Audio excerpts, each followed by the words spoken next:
In a dense jungle by a wide river lived a cheerful monkey named Chiku and a gloomy crocodile named Rango.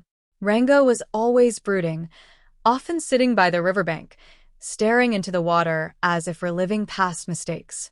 He had a habit of remembering every failed hunt, every missed opportunity, and it made him grumpy and distant. Chiku, who spent his days swinging through the trees and enjoying the jungle's beauty, couldn't understand why Rango seemed so sad all the time. One day, Chiku noticed Rango sulking more than usual and decided to talk to him. "Why do you always look so miserable, Rango?"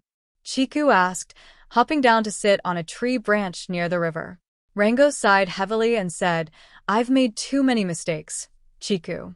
I've lost prey, gotten into trouble with other animals, and nothing ever seems to go right for me. Those bad memories won't leave me." Chiku tilted his head and replied, "But why do you only remember the bad things? Surely, good things have happened to you too." Rango frowned, thinking for a moment. "Well, I suppose there were times when I caught the biggest fish or basked in the sun after a good meal," he admitted. Chiku smiled brightly and said, "Exactly. Life is full of good moments, but if you only focus on the bad, you'll never see them. Remember the times when you were happy, when things went right.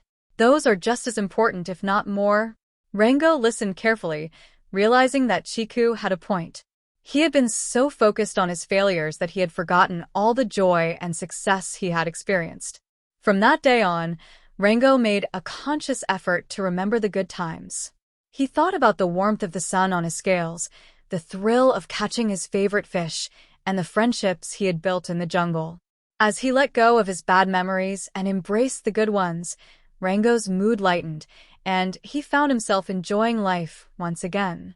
Chiku, swinging happily through the trees, was glad to see his friend smiling more often, knowing that Rango had learned the value of cherishing the good in life over the bad. Moral of the story is remember the good things that happen in life, not the bad memories.